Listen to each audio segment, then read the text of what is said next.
Pagtatanggal sa unprogrammed funds para sa 2026 national budget, pagpapalakas sa mga programang pang-edukasyon at pangkulusugan. Ilan lamang yan sa mga tinalakay sa pampublikong pagdinig ng civil society organizations sa Senado. Si Vel Custodio sa detalye. Pinakinggan at tinalakay sa Senate Committee on Finance ang mga mungkahi ng civil society organization sa mga dapat na priority program sa budget. Kasama dito ang mahigit 240 billion pesos unprogrammed funds sa House General Appropriations Bill o HGAB na posibleng magsilbing shadow budget para sa mga maanumalyang proyekto. Tanggalin po ang 243 billion in unprogrammed appropriations at ipasok ang budget sa mga programang tunay na kailangan ng mga mamamayang Pilipino.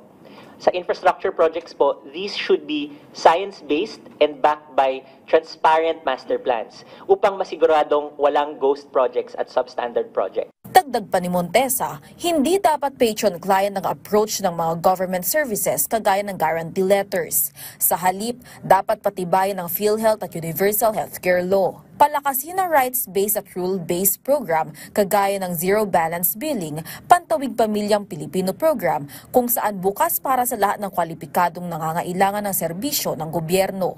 Mga constituents natin nagla-line up ng matagal sa mga offices ng politiko. And ang nangyari kasi yung politiko nagiging parang Diyos siya kung sino bibigyan o hindi bibigyan at magkano bibigay, no?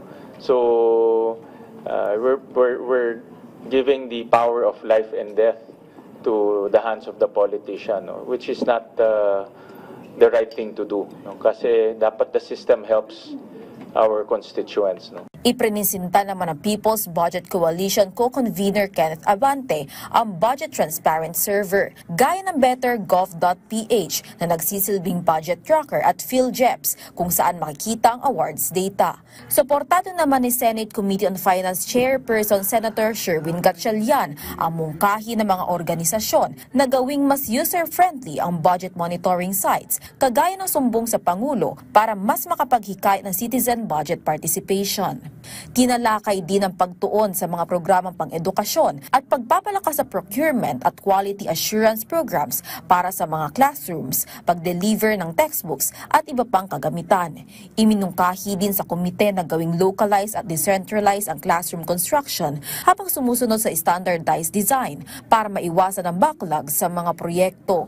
Vel Custodio para sa Pambansang TV sa Bagong Pilipinas.